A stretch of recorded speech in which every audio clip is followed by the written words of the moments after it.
Why do we vote? What's on the ballot? How do we make a plan for election day? How do we bring our communities with us to the polls? Thank you everyone for joining us tonight. My name is Kennedy Tate. I'm the organizer for the Housing Network of RI and for Homes RI, if everyone wants to introduce themselves. I am Kristen Langworthy, community organizer at the Rhode Island Coalition for the Homeless, co-moderating with Kennedy Tate today. And hello everyone, my name is Cristina Contreras Fox. My pronouns are she, her, and ella, and I am the Senior Policy Analyst at the Rhode Island Coalition for the Homeless. I'm really excited to be here today. I love elections. Hi, good evening. My name is Travis Escobar. I'm the Project Manager in Public Policy at United Way of Rhode Island. Great. We're waiting for Kyle Bennett still, but we're going to continue with the event as planned. Before we start, just here's what's happening in the world of Homes RI. Please save the date for Tuesday, July 28th. Homes RI is going to be hosting the Out of Reach panel, which will be discussing housing and economic issues. And also save the date for Tuesday, August 4th, and we'll be having a rally and voter registration drive. And tonight with our panel, we're going to be discussing voting, the upcoming elections this fall, and how to vote safely and healthily during this global health crisis. It would definitely be an understatement to say that COVID-19 has affected the way that we live our lives, and it's also changing how we participate in democracy. We're in uncharted waters right now, and it's been difficult to follow everything that's happening with the election. So the first thing that's going to happen is I'm going to deliver the most recent updates in the state of voting elections in Rhode Island. I'm going to share my screen.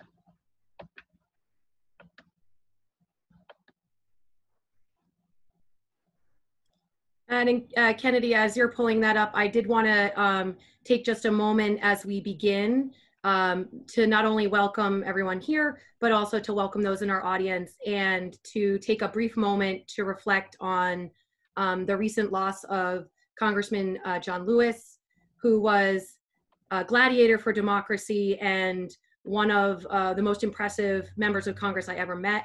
I'm proud to have been able to take my students to visit him on numerous occasions when I taught in DC, and he always gave more time than he ever had available to not only speak with students, but also to impress upon them that the fight for voting rights is not history, it's with us every day, and that we all need to be active participants, particularly as voters. And he was very effective at delivering that message to all, but particularly to those younger members of our community. And I want to just allow anyone else who wants to speak just very briefly at the beginning of our session about his legacy or his passing to do so.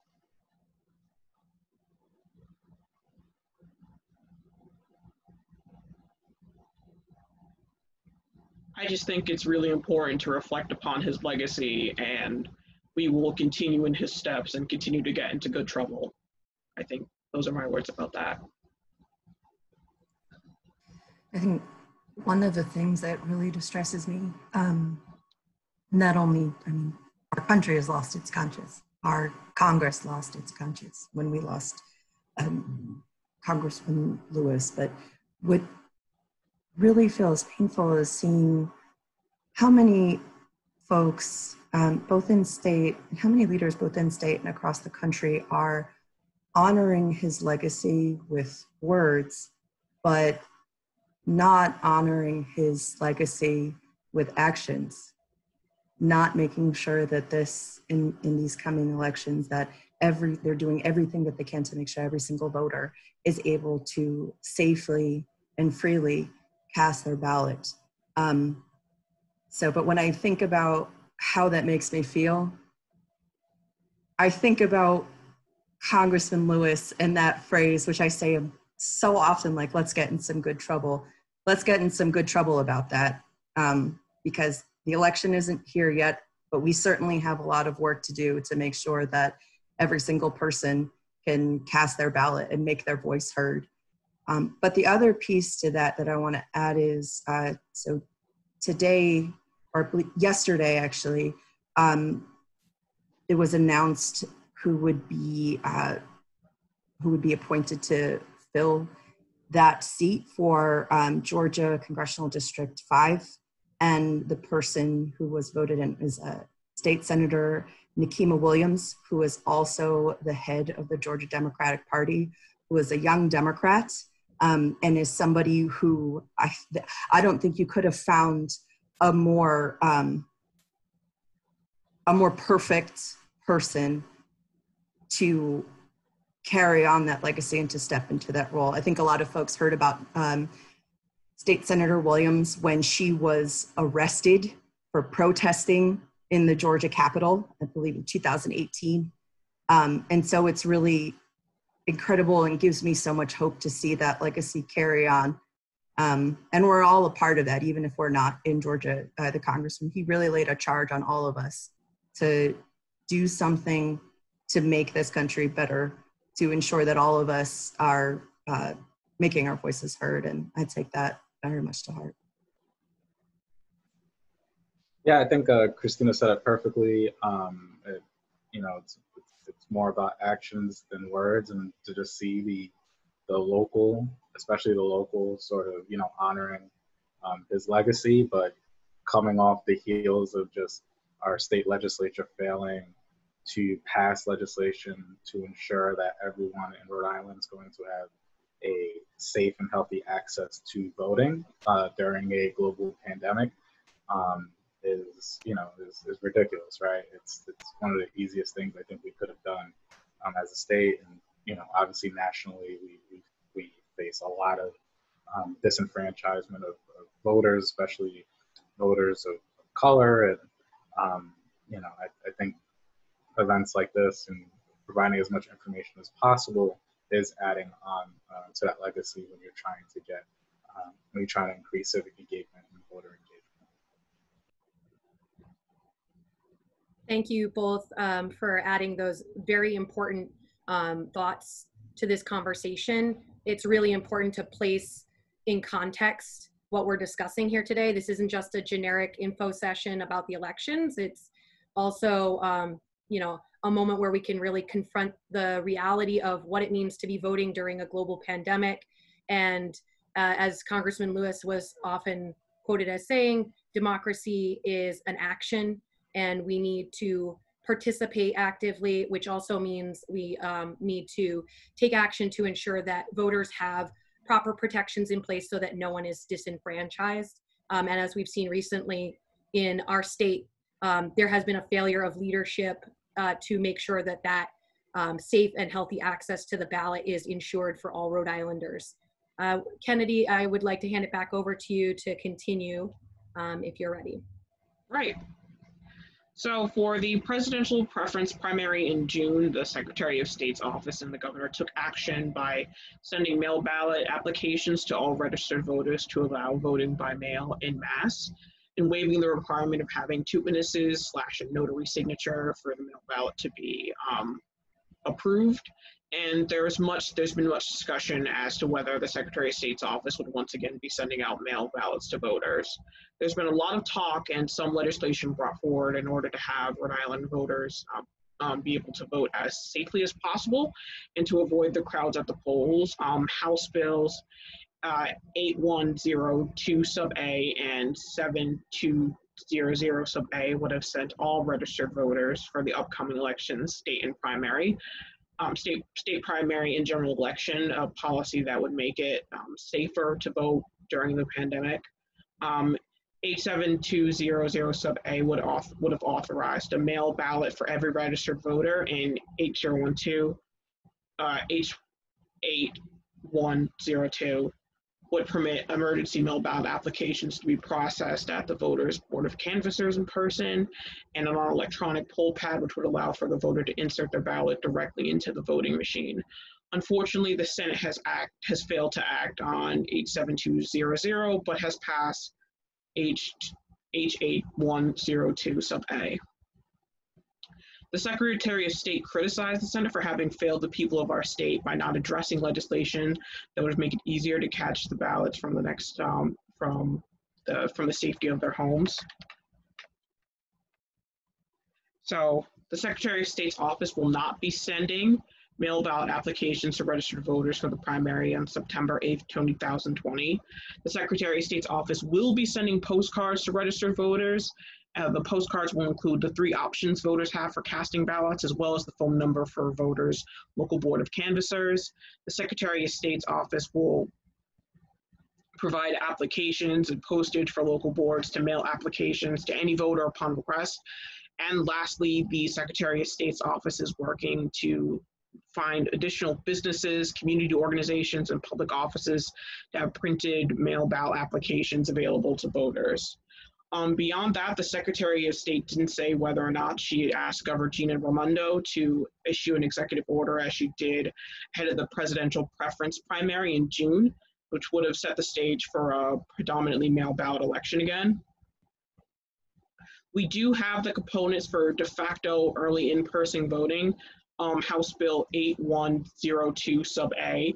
In the 20-day period before the election, you could be able to vote, go to your local board of canvassers or your city hall and fill out a mail ballot, have it notarized and witnessed, and it would still be counted with the other ballots during the election in the voting machine. But this still sort of disenfranchises voters because not everyone has access to transportation and the board of canvassers, but it's still something is better than nothing. And Kristen, I'm gonna take it away to you.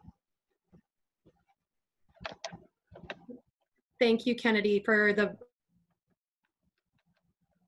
overview of what we experienced in June and kind of introducing us to what we are experiencing or are expected to experience coming up this fall. Just to clarify, those 3 options for voting that Rhode Islanders will have accessible to them, you would need to very carefully consider which option is best for you, but I'd like to just quickly review what those 3 options will be. The first is there will be limited and consolidated in-person polling places on election day. Those sites have not yet been chosen or publicized, but that information will be made available. So voters need to make sure that they're checking to verify their polling location before they actually go to vote on election day, if that is the method that they choose.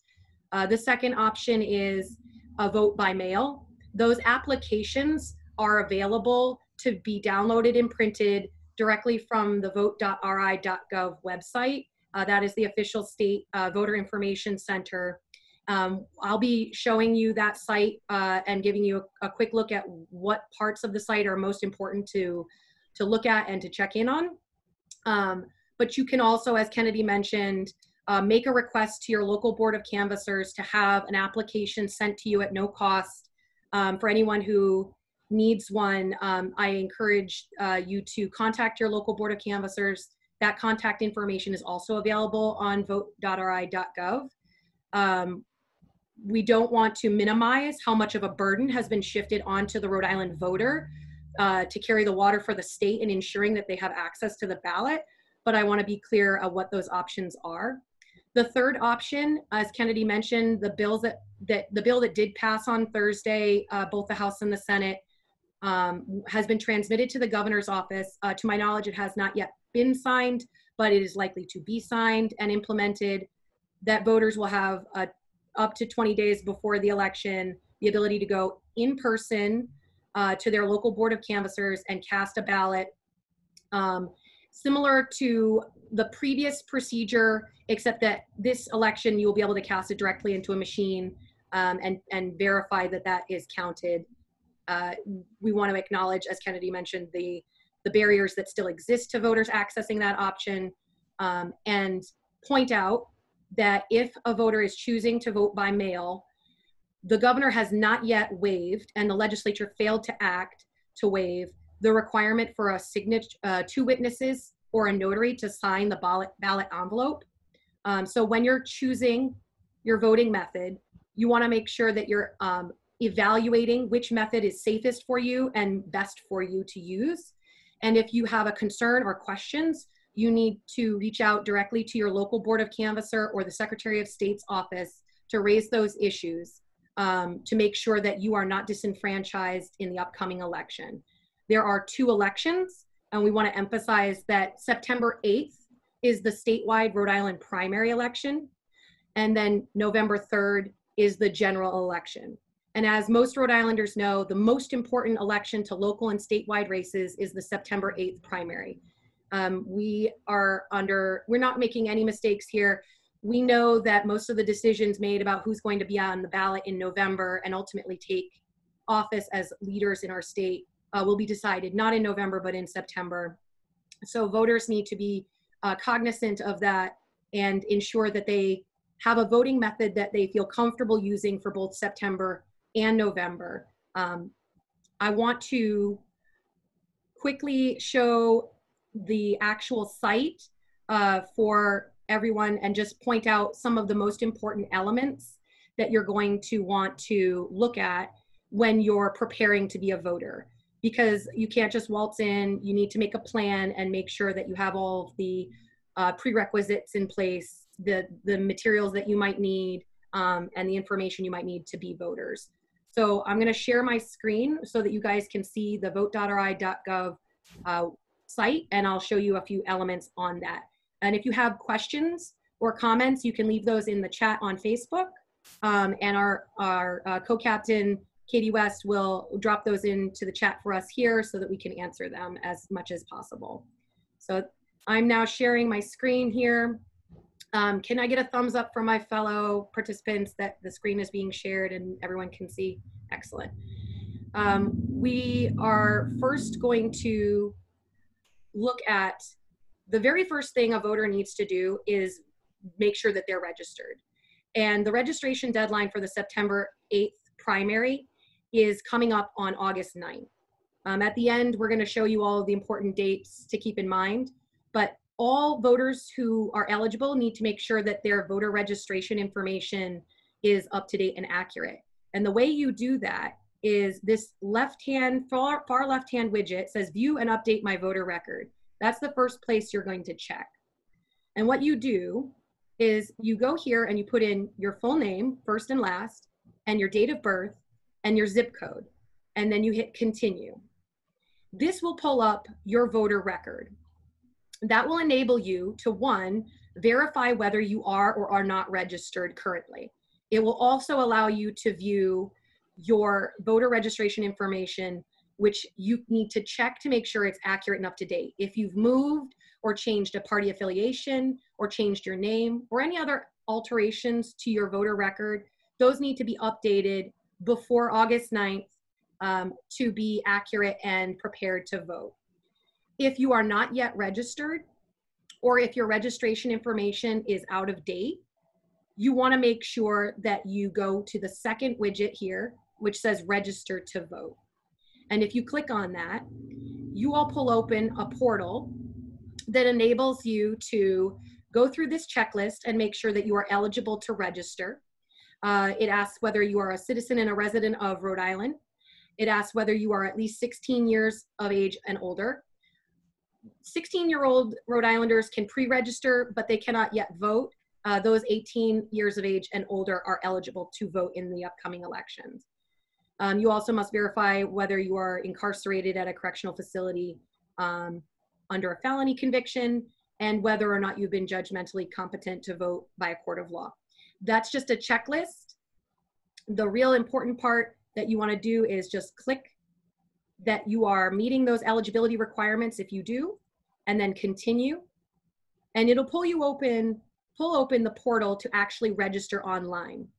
Now, the key, most important part to be able to register online is that you need to have either a DMV, Rhode Island DMV issued driver's license number or a state issued voter ID number. And you're going to put that information in here, right in this box here. You're going to put in your DMV ID number. And you can also put in your last 4 digits of your social security number. And then you're going to enter in your information, first, last name, your date of birth, your contact information. It's really important that voters understand that that contact information is collected so that if there's an issue with your registration or any other election materials that you submit, that contact information is available to your local board of canvassers and the Board of Elections to reach out to you as the voter and correct those deficits or problems. So know that that information is not used for other purposes, but it is useful to ensure that if there's an issue with your registration or any other election materials, that they can contact you. And then down at the bottom, you're going to click next. Now, because I'm already a registered voter, I won't enter in my information, but the next sections will go into your address. You will choose your party affiliation, and then you'll review that information and submit it. Voters who do not have a driver's license number to use need to submit the paper form instead. You can get those paper forms from either your local board of canvasser, or you can download and print it here on the site as well. That link is right there under the registration widget, and you print and fill out this form and return it to your local board of canvasser. The most important part to note is that registration is secure in one of two ways. If you are going through the DMV, you are automatically registered to vote every time you interact with the DMV, because Rhode Island passed automatic voter registration in the last few years. And so when you sign at the DMV, that signature is captured and used as your voter registration signature as well. And you can opt out of that, but it's an automatically opted in system. But if you if you register by paper form, you want to make sure that you clearly and legibly sign the paper form. That signature will be the one that is compared if you choose to vote by mail against your mail ballot signature. And then you'll notice that the paper form has printed on the back a list of every board of canvassers in the town and city halls, 39 of them in the state. So that's really important information to have. And if you are a registered voter and you're trying to assist others to register, you can also share this exact information. The site is the trusted source that you can direct people to help them register to vote. Just going back to our voter information center, the other elements that are on here to be aware of, you can find your polling place and view a sample ballot. And this will be helpful later as the polling places are determined and the ballots are finalized. They won't be finalized for a little bit longer now, but at a point you'll be able to actually view the sample ballot and see who is on that ballot and what other issues like the bond questions are on there, and also know your polling place hours as well. The other elements that you can do on the site are locate your elected officials. Just to pull back for a moment, when you view your voter record, in that record is a section that shows you who all your representatives are, what district for the state House of Representatives and the state Senate, your local city town council members, the ward that is applicable to you, but also your federal delegation, so our senators and congress people that are in the United States Congress. And that'll give you an idea of what places you're eligible to vote in. But if you wanted to look up information about who is running for office, you can also do that on the vote.ri.gov site. Right at the homepage, you can see a widget that says view current candidate filings. Right above that is the election dates and deadlines. So as you can see here, there are right on that homepage, vote.ri.gov, there are elements that you can engage with to verify your voter registration information or register, find your polling place and view a sample ballot, find who currently represents you and where you're eligible to vote, but also the declared candidates, including both incumbents and new folks who are running. And then finally, the element that we want to talk about a little bit today is the vote by mail option. So that's this furthest to the right widget. And to vote by mail, there's a breakdown right here on the site with all the information that you need step by step. So the first is obviously you're going to have to apply for the mail ballot.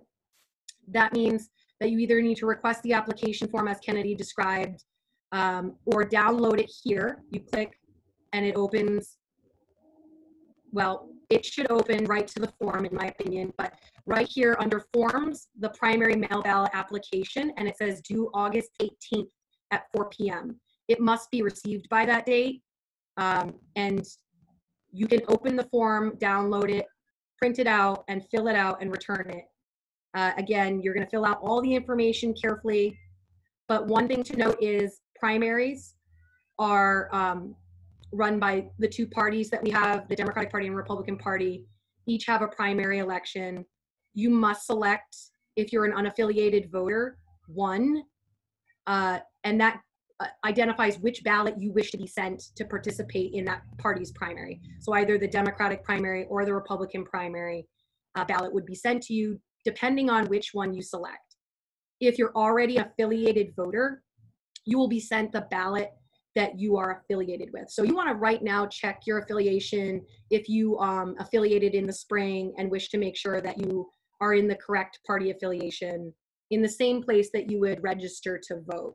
And you can confirm that with your local board of canvassers as well. But then you're going to fill out your voter information, both your registered address, and if you are temporarily located somewhere other than where you are registered and need to receive your ballot itself mailed to you at a different address, that's this box here, box B. You would put that address in. And then for most— Kristen, yes. Kristen says there's an unaffiliated option as well. It's not just Democratic. Yeah, for the general election, that is true. Thank you, Christine. I appreciate. And unaffiliated voters can also vote in primary elections. And in fact, the largest voting bloc in our state is unaffiliated voters. The only catch there is once you vote in the primary, you automatically affiliate with that with the party holding that primary. So if you are unaffiliated, you cast a ballot in the Democratic primary, you become a registered Democrat automatically, and vice versa. But I'm curious how this will work since our states decided to go the very dangerous, scary, unhealthy way to run our election. Because typically what you can do after you vote in a primary, if you want to disaffiliate again, on your way out, they give you a form, you fill it out, and boom, you're there. But I'm very curious as to how that will happen. There are a lot of unanswered questions that I'm hoping our state leaders will put a little urgency into that and get this information out there and address some of these issues and some of these challenges, because it's just it's really scary. It's really scary. I'm very scared to think about how these elections are going to go down. But yeah, so thank you for letting me just add those 2 cents in about it. But please clarify. Continue. Yes, I agree with your concerns 100%. The lack of clarity and the ambiguity that the state leaders have allowed to persist all summer long is very concerning and disappointing.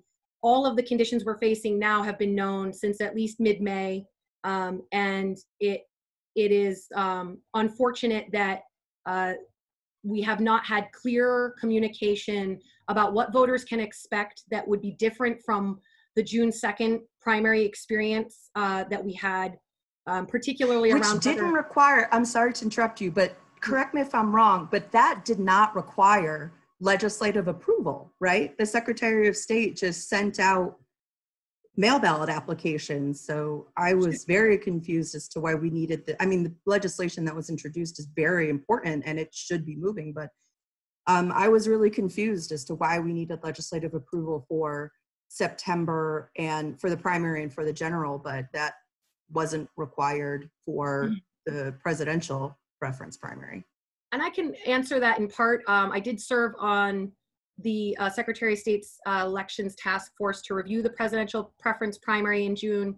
And to just quickly summarize why there's a distinction, the governor had chosen to issue an executive order which waived both the requirement for the notary witness signatures on mail ballot envelopes, as well as issuing the executive order to shift our presidential preference primary on June 2nd to a primarily vote by mail election.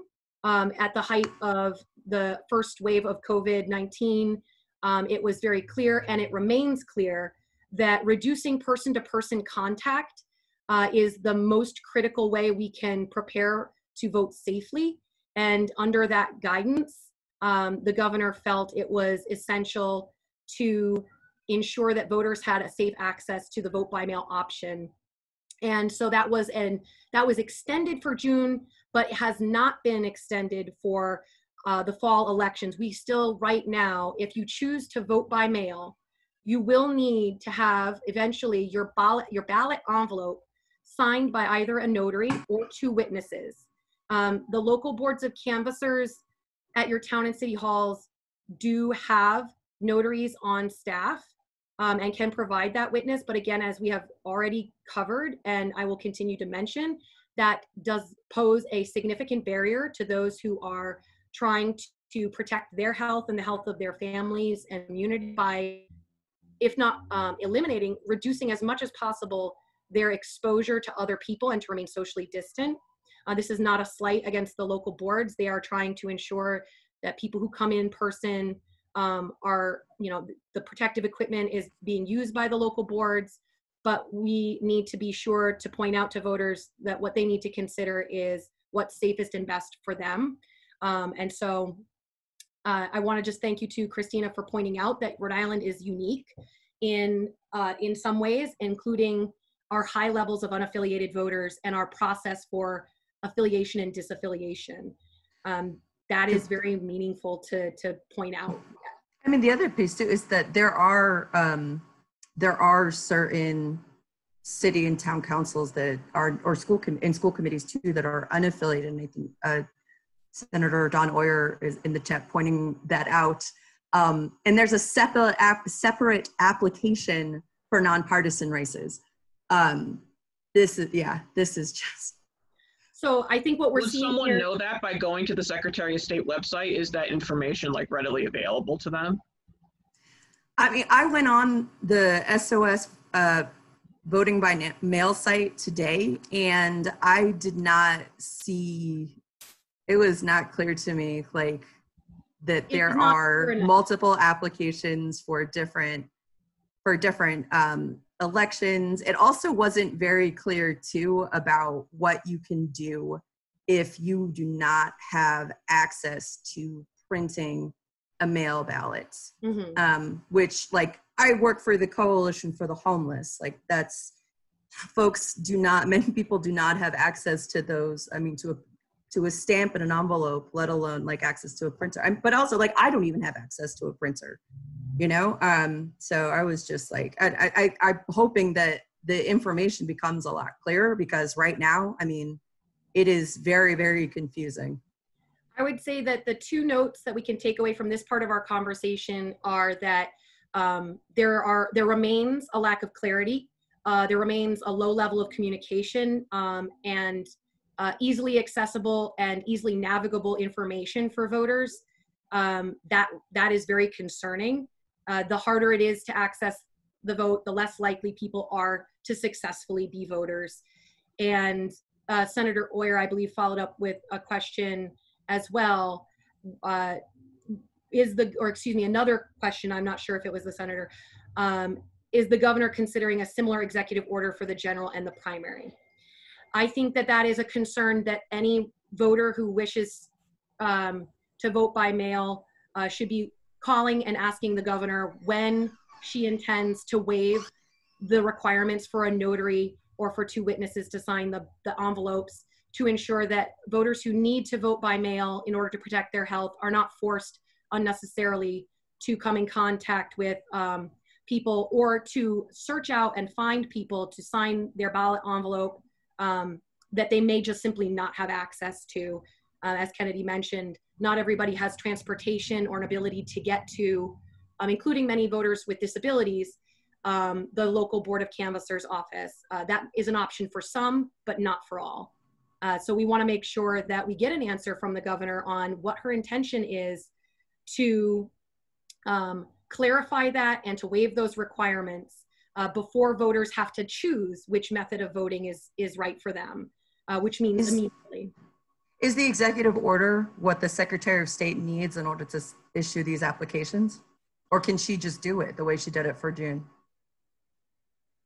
That is a very technical legal question, and I would not say that I am prepared to give the technical or legal answer, but in my opinion, being familiar with our elections infrastructure, I believe that the Secretary of State has that authority and does not need the governor's permission or the legislature's permission to send these applications. Because of the dragging out of this process all summer long, under the pretense of making a measured decision, now the time is even shorter than it was a month ago, when over 15 groups concerned with voters' rights and access to the ballot during this pandemic urged and insisted that our state elected officers, the Secretary and the Governor included, act to repeat what we had in June for the fall in terms of waiving those requirements and sending those applications. So I'll be clear that it is my opinion that the Secretary has that authority, but the practical considerations are now complicating that process as well. We no longer can wait for decisions to be made. They need to be made, and communication needs to be made clearly about what the actual conditions of this election are immediately. And since I want to be mindful of our time, I just want to pivot back real quickly to finish identifying the parts of the mail ballot application that voters will need to pay attention to. Still sharing the screen here, box C, you have to choose as the voter which category applies best to you as your rationale, your explanation for why you're voting by mail. And each one of these 4 options is distinct and applies to different conditions. So you want to read those carefully for folks who are incapacitated or confined long-term to a hospital or convalescent home, or are employed by the military. Those are covered in the first 3 options. And I want to be mindful and point out that option 4 is the one most likely to be relevant to many voters who are choosing to vote by mail because of their general concern about COVID-19 or their inability to get to the polls on election day. So option 4 is that option that you may not be able to vote at your polling place on the day of the election and want a mail ballot to be sent to the address listed in box A or B, and that's your registered address or your temporary address. The last element is the oath of voter and signature. So here's where you would swear by signing that all of the information you've entered on this application is accurate and that you are eligible to vote as you are registered to. And you sign this in the same way I was mentioning before to match your registration form or your driver's license. Excuse me, the signature that was captured at the DMV. Pardon me, I wanna make sure that I'm clear. This signature will be the one that is matched against your voter registration information, either from the paper form or from your signature at the DMV. And then the second page here are the instructions, which include the dates and deadlines for both the election itself and when this application form is due back to your local board of canvassers, and also has a list of all of those addresses and contact information for the local boards. That is the primary mail ballot, and we want to make sure that if you also need to vote by mail for the general election, it has been suggested that the Secretary of State will issue automatically the applications for mail ballots for November. I cannot confirm that that is going to happen. I believe that it may happen, but I do not want to give voters a false expectation of, as they have been given from June, that the application for mail ballots for the COVID-19 period extend beyond that June election and to prepare accordingly. So going back to this list of how to vote by mail, you can see here there are separate sections for both the general election and the primary. And the next step in that process is that you would, when the ballots are prepared, they will be sent out to everyone who applied for one, including a certificate envelope. And that is the envelope that the notary or 2 witnesses would be required to sign. So at that point, not the application, but the ballot itself you would need to have access to a notary or 2 witnesses.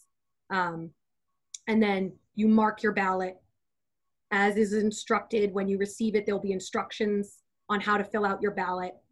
You complete the certificate, which is the envelope. And then here you would put your social security number or your driver's license number on that envelope as well to help track your information and get back to you if there's a problem. And then you would deliver either by hand or by mail to the Board of Elections and the local Board of Canvassers. But I want to specify that due to the Senate's failure to act appropriately, there was not a clarification on how and where and how many drop boxes, as we had distributed in June, will be distributed again to the various cities and towns to receive directly those ballots by mail. Some voters experienced disenfranchisement because the mail came late, and our state leaders have also failed to extend the tabulation deadline for ballots postmarked by Election Day, but are received slightly later. Up to 3 days was our proposal after the election to be tabulated. So voters need to be mindful that our mail system may not efficiently deliver the ballot if you wait to the last minute, and to, as early as possible, fill out an application if you need to vote by mail. And as soon as you get your ballot, to vote that ballot and return it. And if you're within the week prior to the election, to consider hand delivery of your ballot, if possible, to either one of the drop boxes if they are redistributed, or to the Board of Elections or your local Board of Canvassers. There's also an FAQ, which is kind of a breakdown of other information that people might have questions about when it comes to voting by mail. And you can pull these open and see the answers to them. And if you have questions or concerns, you should know that you can ask your local Board of Canvassers for explanation or guidance. You can also call the Secretary of State's office for that clarity as well. No voter should be left in the dark when they're trying to navigate this system. Ask as many questions as you need to successfully vote. The job of our election officials at every level, local and statewide, is to ensure that we can vote. And since there has been a lack of clarity and some confusion about the process, I think it's really important that people feel confident asking those questions. I do want to pause there and stop sharing my screen for a moment. Excuse me 1 second to stop sharing the screen.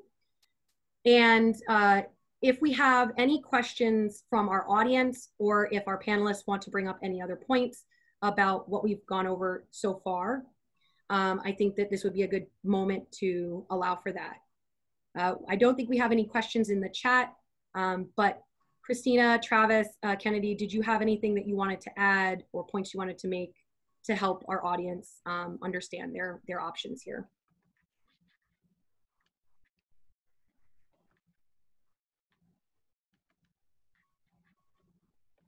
Okay. I feel like I've said a lot, so I was going to let others go first. Travis, I want to hear from you, man. Yeah, I mean, I think it's just important to make sure that all of our all the organizations that we're part of, groups that we're part of, make sure that this is an option to request a mail-in ballot, especially individuals who could be most affected by COVID, and don't necessarily could be compromised if they they have to take a trip and on a crowded ballot, a polling place somewhere. So I think it's just really important for all of us to collectively share this information, because voting sometimes gets left out from other issues that's going on, not only here locally, but in the country. And this is a really important election, probably the most important election, of our, I'd say millennial generation. And we just got to make sure that we turn out as many people, and it goes beyond, the traditional social media. Like, I'll make sure I'll text my family, like, hey, especially my mom, she's one of those individuals that would be immune compromised from COVID. you know, making sure she knows that she can request a mail ballot because she is a consistent voter. So it's even making sure that your friends and your family has this information, and not just the echo chamber that we have. You know, we know this and we have this access, we have this privilege, but we need to make sure for the people that are not living and breathing this every day, that they notice and they take advantage of the opportunity to vote. I definitely want to thank you, Travis, for pointing that out. It's a really important part of our conversation today. It's not just making sure we have the information on how to vote, but also that we really emphasize how critical it is to be visible voters and to be talking about voting, not just amongst the folks who are already most likely to have that information and be participating in that way, but with friends and family and neighbors and every member of your community that you can speak to about voting, not just the how, but also the why. It is, as you said, the most important election of our young lives. And I would argue probably one of the most important elections in the history of our country, but also one of the most consequential elections, the state primary in September, for our local and our local and state level governance. Most Rhode Islanders understand that the decisions that affect our lives most deeply are made not in Washington, but in Providence. And at the State House and in our city halls and our town councils, those decision makers will largely be selected in September and confirmed in November. And so we want to make sure that people have not only the information they need to be voters, but are engaging in those conversations with every member of our community. Not everybody has a regular check-in on the Secretary of State's Facebook page or the Board of Elections website. Many voters are unaware of their options, and we want to make sure that those things are clear. But as you say, it's not enough to just talk about it with the echo chamber. Talk to people who don't usually vote. Talk to people who are marginalized and disenfranchised because they have become cynical or they feel like their voices just don't matter. Your voices matter now more than ever. It is absolutely critical that every person knows that they can vote safely, because it is absolutely essential that we have high levels of participation in a democracy. Our democracy's well-being rests on how many people are participating in that part of our decision-making. And it helps us set our priorities. So you want to be paying attention to candidates that are running for office right now, asking them questions, attending events, getting as much information as you possibly can to inform your choices, because you do have choices, and making sure that you're an informed voter and helping others in your community and your family to have that information as well empowers them to be voters. I do think that we should shift our conversation maybe from the how to the why, but I did want to answer one last question that came through in the chat, which is, what is the deadline for the governor to act to waive the notary and witness signature requirements? There is no formal deadline. There is, however, a closing window.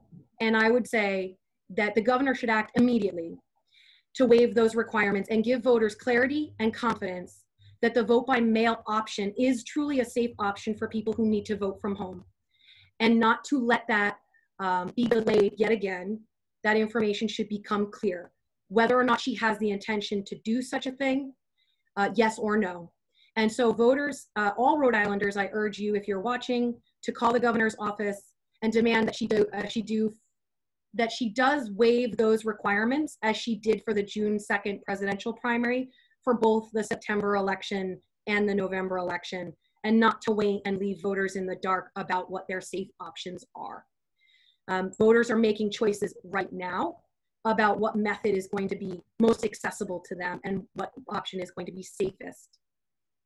That call to action is something that the Voter Access Coalition is the group I mentioned before of over 15 organizations, which the Coalition for the Homeless is a member of, that urged these decisions to be made for the last month and a half, and is calling on voters now to ensure that they have the answers to the questions they need in order to vote safely. And so just pivoting one moment back to what your options are. Vote by mail, vote early in person if the emergency period is approved by the governor signing the legislation that passed this past week at the legislature, and also to vote in person. And I want to say one quick thing about that, voting in person. Many people have asked, why do we need to vote by mail when we have the option to vote safely in person with protective equipment? And I want to address this question directly. The CDC and the Elections Assistance Commission have both strongly encouraged states to provide as many alternatives to in-person voting as possible so that voters have choices that make it them able to choose for themselves what's safest, but also to spread out the pressure on our voting system. Those who vote by mail enable those who cannot to vote in person safer. And it reduces the burden on the election staff that will be preparing and providing that option to vote in person. The fewer people who have to show up on election day because they were able to vote by mail or in person early, the easier it'll be to ensure that voters have access to that in-person option in a more safe way. Using protective equipment and social distancing will make lines longer and the process slower. So we need to be mindful of that when we make decisions about the method we choose to vote. This is not to discourage anyone from choosing the method of voting that meets their needs best, but it is something we need to carefully consider which option actually provides the most protection for us and for our community at large. So you do have the option to vote in person, but be mindful that the polling places will be reduced and that the wait times will likely be a little longer and that the crowds might be a little bigger. There's projected to be record turnout in this election, and we want to make sure that those who can choose other methods than voting in person are able to do those safely and confidently, so it alleviates that burden on the in-person voter on election day. That is your right, and we don't want anyone to misunderstand that, that those are choices, but also choices that come with varying levels of risk. So that I think can cap if anyone else has anything they wanted to add, excuse me, on method of voting.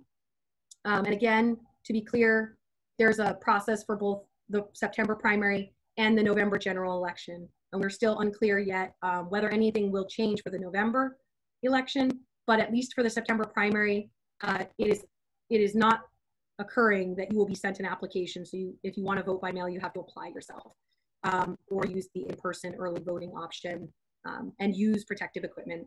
I strongly encourage all Rhode Island voters to use both masks and social distancing as much as possible when they are voting, no matter what method they use. With that, I want to leave our remaining time for a more open conversation amongst the panel to talk about the why, right? Because it's not just enough to talk about how.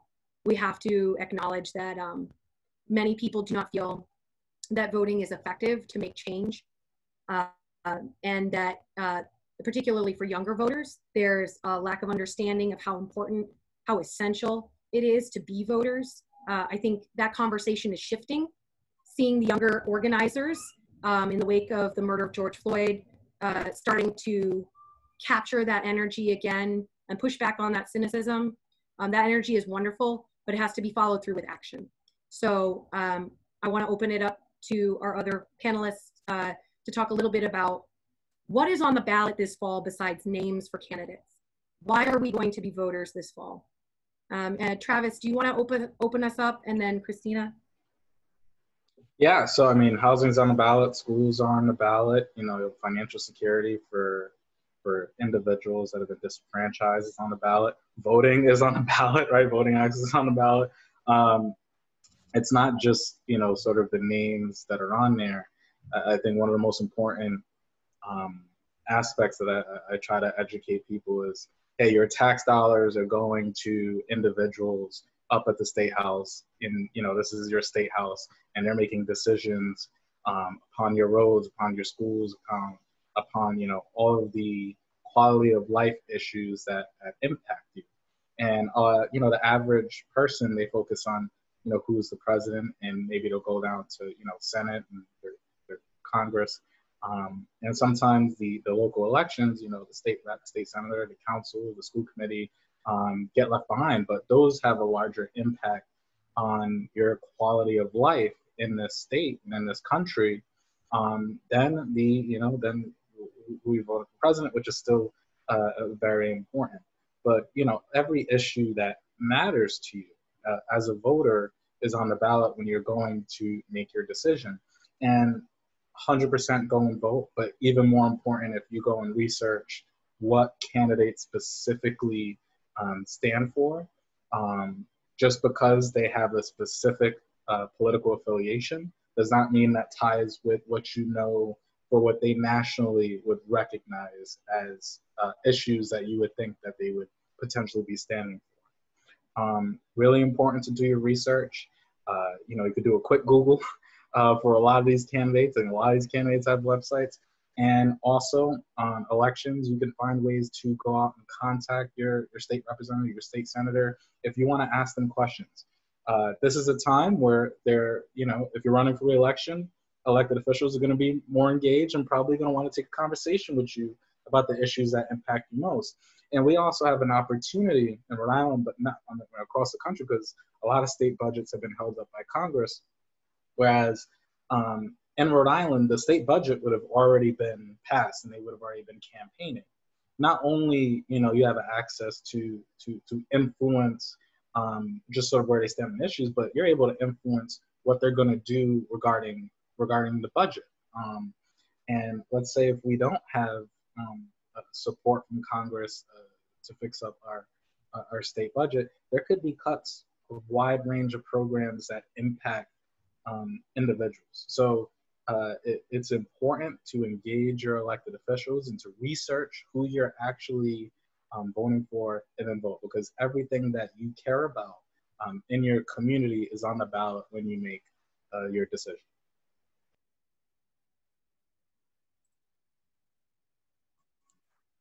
Thank you, Travis. You're absolutely right.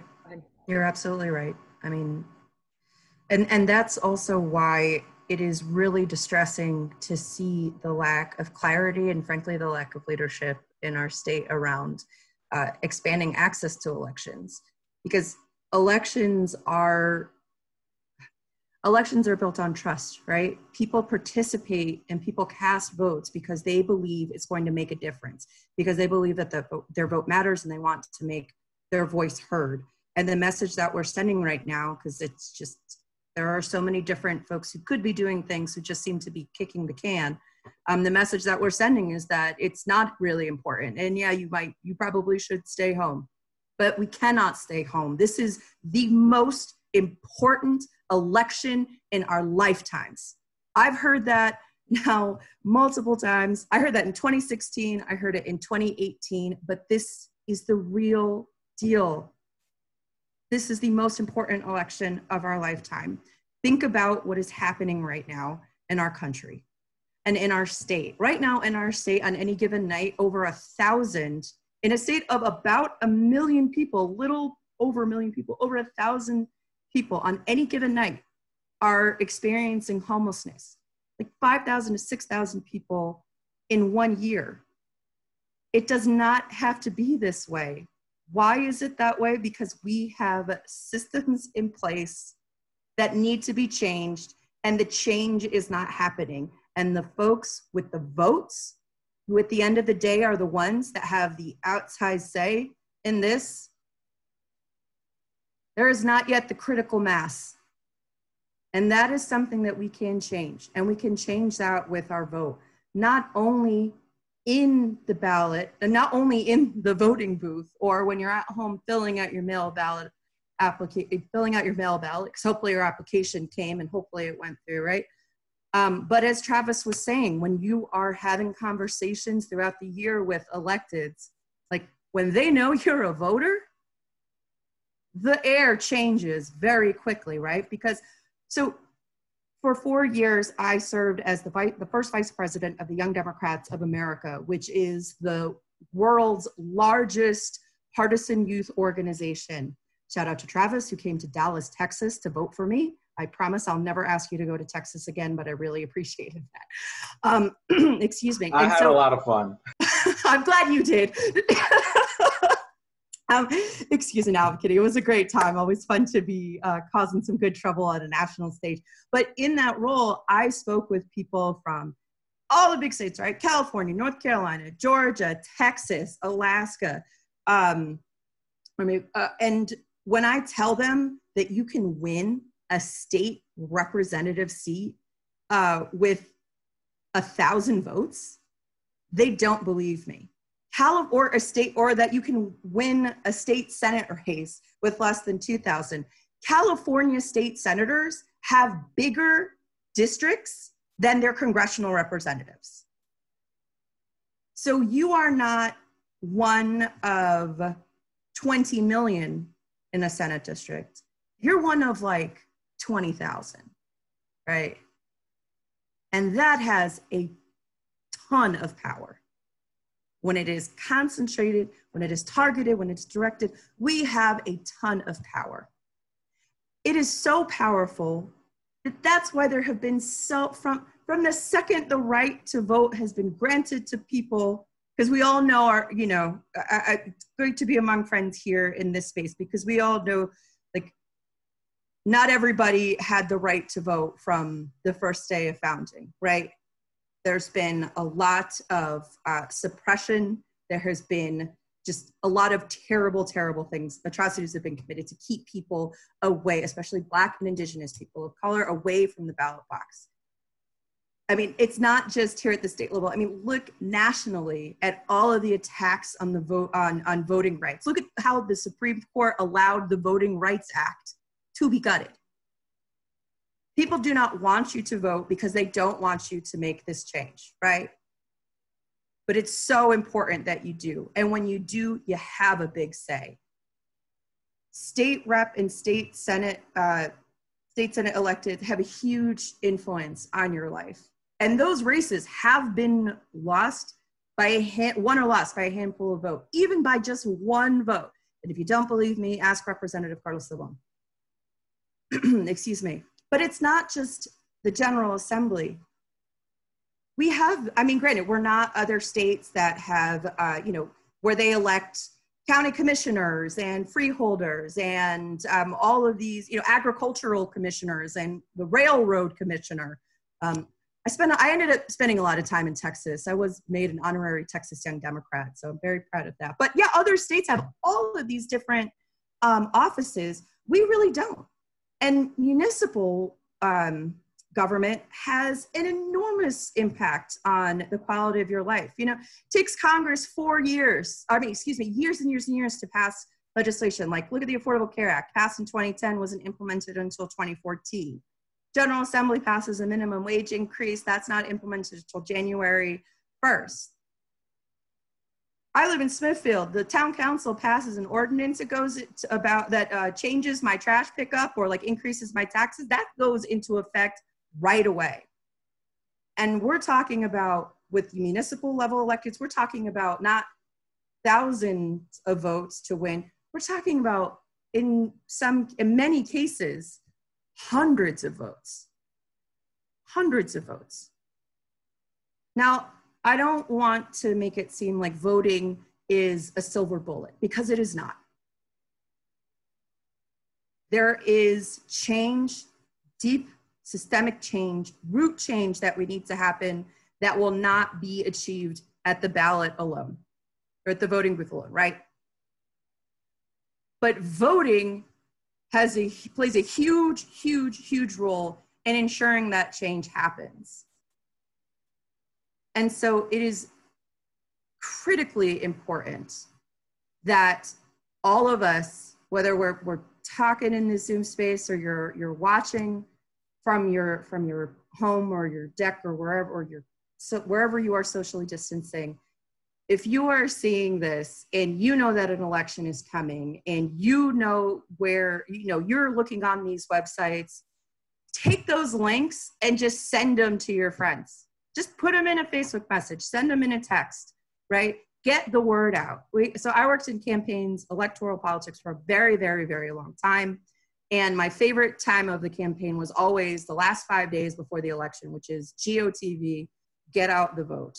That's when you take all of the folks who said, yes, I will vote for you, and you make a plan for literally every single one of them to get out and cast their ballot for you, right? But GOTV is not just those last 4 or 5 days before the election, right? We are in GOTV right now. Like, I'm not a campaign staffer, but I am in a position where I need to help get out the vote. All of us have a role to play in this. And if we are, I mean, it's unfortunate that we are the ones that have to rise up and make sure that folks know their rights and exercise their rights, because that's what we elect people to do, right? But that should not stop us from doing this work. Because to quote Leslie Knope, who I think was quoting Eleanor Roosevelt, it's work worth doing. GOTV, or as I like to say, GOMFTV. Yeah. Thank you, everybody, for your attention on that. I think the Zoom might have self-censored Christina's extra comment, but the sentiment is shared. GOTF. GOTMFV, yeah. There we go. Kennedy, did you have anything that you wanted to add as well? I mean, I totally agree with Christina's point that voting is not a silver bullet, especially when there's so many insidious forces that continue to try and suppress the vote, especially of Black and Indigenous people of color. There is deep systemic change that we have to fix. But a lot of people my age, I think, are cynical of the future, but really being in this Zoom call, I feel hopeful. So there's my 2 cents on that. I share that hope because especially recently seeing the level of concern for what's happening in our society, especially amongst younger voters, but also just the level of resourcefulness, right? The complications in the process are real, and I don't want to minimize them, but I believe, particularly amongst my fellow millennial and first-time voting Gen Zers, that there is a real resourcefulness and creativity, and we need to tap into that. We need to be utilizing the same innovation that led a 9-hour Zoom session at the Providence City Hall's Finance Committee hearing to translate into getting out the vote, right? If you can find the details to log into a budget hearing on a municipal or a planning board hearing in Narragansett, you can find the information on the vote.ri.gov website that will empower you to be a voter, and you can share that just as you've shared the other information you've been utilizing in the last few weeks and months, and some have been utilizing for a lot longer than that. Let's not forget that there are many organizations and individuals who do this work all the time and have been on the ground over many years, working tirelessly to ensure that voters have access and that those efforts are there, not just when the election is the most critical of our time, but every election cycle. So I want to give a shout out to anyone who's ever registered a voter, who's ever helped a voter cast know where their polling place is or know how to be a voter, encourages and has those conversations that are more difficult, right? People talk about the divisiveness of politics. Well, it's not divisive to tell people you have the right to vote and this is how. You don't have to dig into every detail about what a voter's motivation is to empower one another to be voters. And we all have that critical, essential right, and we need to exercise it and bring our communities along with us. It is not enough to just be a voter yourself. You must help others be voters too. In a democracy, voting is the ultimate power.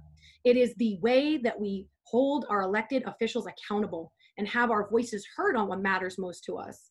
Our country is experiencing a renewal of that civic participation spirit in many ways. We see it in the marches. We see it in people attending hearings over Zoom for the first time, it being more accessible to us. But it all starts with the vote. And as Christina says, it certainly doesn't stop with the vote.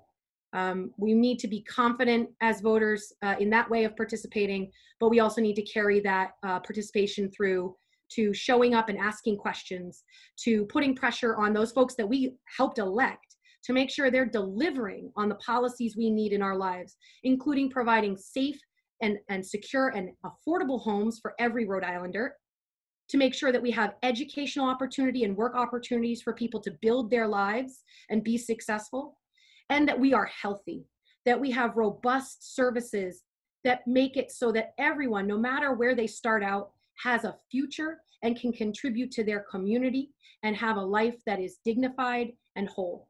I think that if we keep that close to our hearts as we go into this election, if we understand our power and then we understand how to use it, we will be effective at making the kind of change that we have been craving and needing for so long. I want people to leave this session at the very least with the hope that change is coming, but it only comes if we participate. And so if you have questions or concerns, do not sit on the sidelines. Get up, ask those questions, get the answers, and push hard for the resources you need to be a voter. And if there's something standing in your way, make sure the decision makers, the state leaders, know what barriers you're facing and know it's their responsibility to help you overcome them. So I want to leave some time for any last comments to sum us up. And I also wanted to note that I dropped in our Facebook chat kind of a chunk that goes through all the steps that one would need that we've talked about today. And I know that Katie has been dropping links into the chat as well. So folks who need those resources can find them in our chat for the video. And also I would like to thank particularly Senator Dawn Auer, who was gracious enough to include information for nonpartisan voters. Unaffiliated information isn't lost in everything. With that, I just want to open it back up to some closing remarks and wrap us up tonight.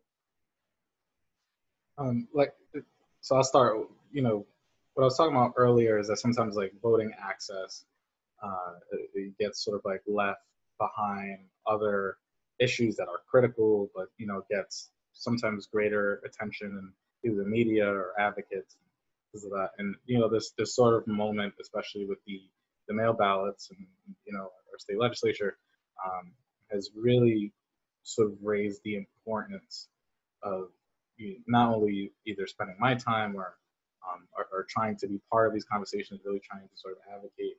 Oregon over the past 20 some odd years, everyone that's a resident gets a mail ballot. It's a guarantee. Rhode Island should be the easiest place in our country to vote in, right? Everyone should have just access. It should, we still have voter ID law in this state.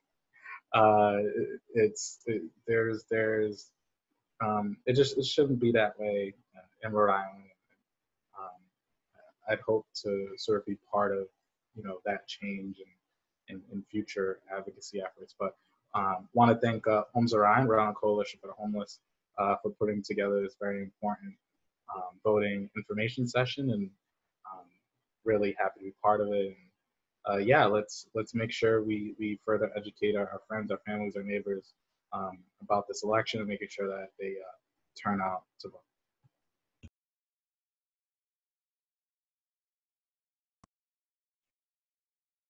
Get out and vote, y'all. El pueblo unido jamás será vencido.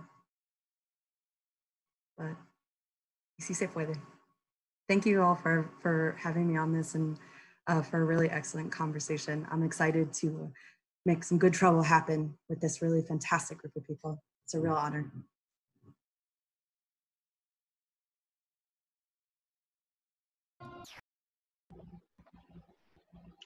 I think now more than ever is a time where really the vote counts. So yeah, get out and vote, y'all, and let's get in the legacy of John Lewis. Let's continue to get into good trouble together. I'll echo those sentiments briefly and just thank you all for participating tonight. I want to point out also that if I'm not mistaken, this entire panel is now millennial, and represent that generation. Guys, if you're a fellow millennial and you haven't voted yet in your life, or if you've been an infrequent voter, now's the time. You got to be a voter. We are literally the largest voting bloc in the entire country.